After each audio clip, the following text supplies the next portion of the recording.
What is up, folks? It is time once again for the O Wrestling Podcast. I'm your host, CW, and today let's talk about Vince McMahon. I know. No one wants to talk about Vince McMahon.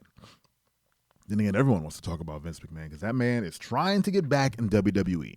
And apparently his plan is crazy enough to potentially work. Now, I think everyone is worried about McMahon coming back because they don't want him to take over WWE creative. But it doesn't sound like he's angling for creative control. It sounds like he's trying to get on the board of directors to make a sale decision, because WWE is always shopping its product around to be sold off to some buyer.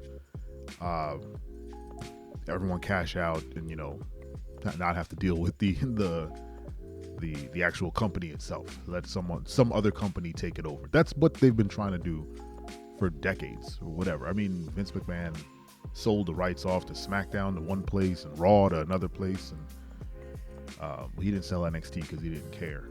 But 205 Live, everything he's ever created, he always sells the rights to some TV station.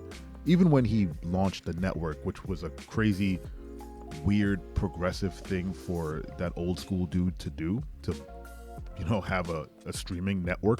I'm sure he didn't even know what it was. He just knew it cost $10. That was very forward thinking. And then he just sold it to Peacock. He was like, whatever, you want to buy this? It's just an archive of my stuff, just take it. And yeah, Peacock took it and made it whatever it is right now. It's fine. I still think the network was better. But Vince has always been down to take other people's money, whether it be, you or me or, a TV network or whatever. And in his absence, obviously I've probably been in talks with, companies to sell WWE wholesale for, billions of dollars.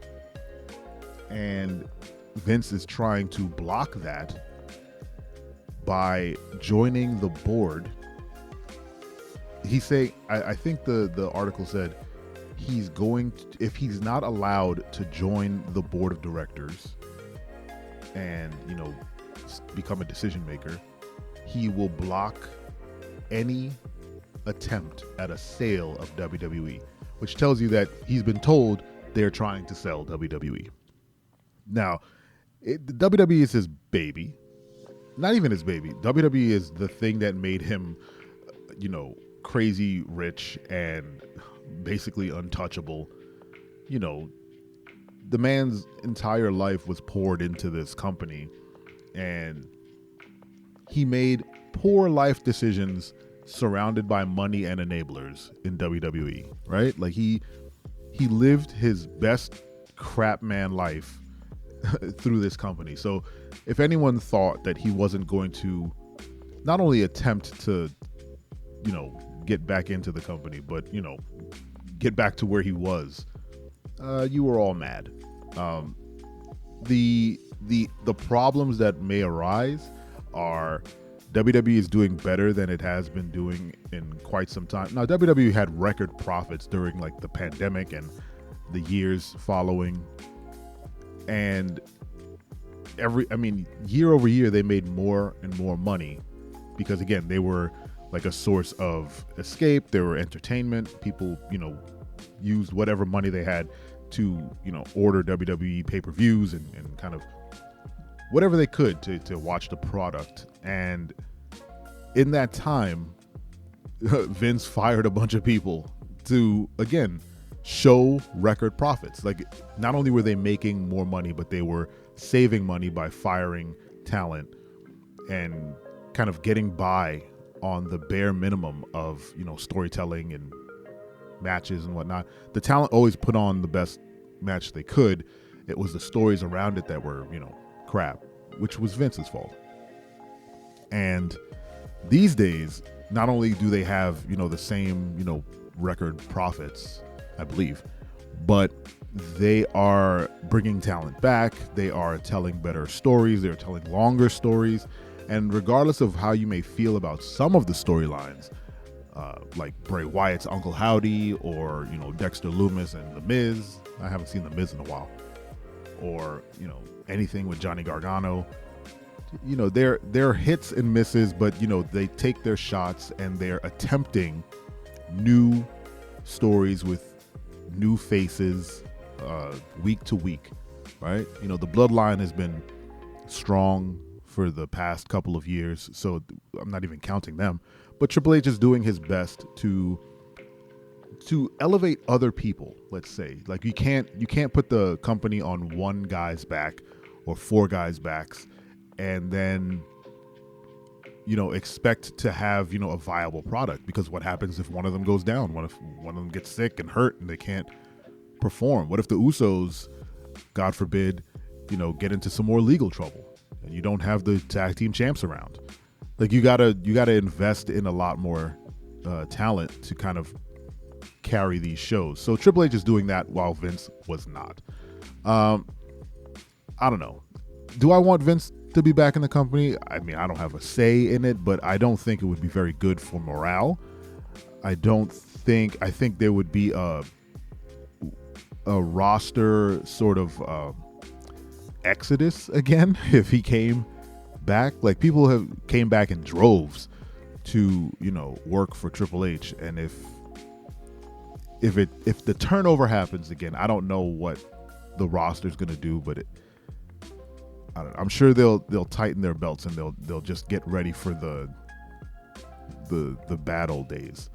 Apparently, it was not very good when Vince was there, and I think a lot of the problem really lies in that Vince is disconnected from how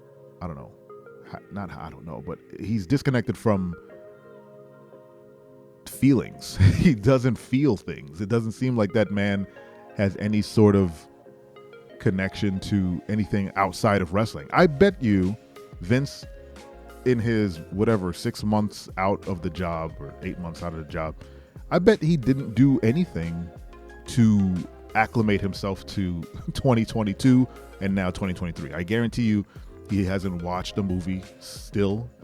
He probably still just watches the wrestling product, and that's why he wants to get back in. He probably sees what he's missing, and he's like, well, I could do this, and this would be better, and this, and he's just in there, old man yelling at the TV. I don't know. It's not the best topic to talk about. I don't like talking about bummers, and Vince McMahon honestly is a bummer, and it's even sadder because he wasn't. Like, I grew up with Vince McMahon, and even as a kid, not a kid, but even as a young man, I recognized a snake. Like Vince McMahon was never, I never wanted to be like him, nor did I think he was a good dude, but the product that he put out thoroughly entertained me. I mean, come on, Vince McMahon would, in the Attitude Era, would write storylines where he would just have the women wrestlers fawning over him in panties, and the things he did with Trish were crazy, and the way he treated his wife. And again, you can kind of wrap a lot of this stuff in the, oh, it's a show, let's put on a good show. But he did some wild stuff on national TV to his wife.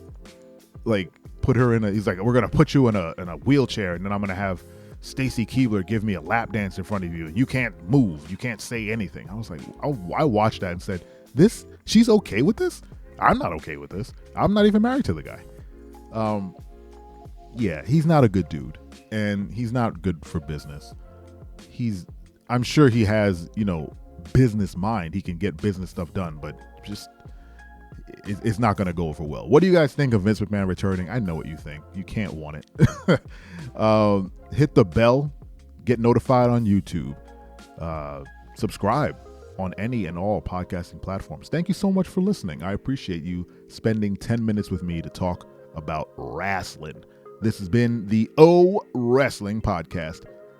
Thank you so much again. And remember, I am your friend. I'm your friend, but if I ever see you in the ring, I can beat you. Don't you know? Yeah, yeah, yeah.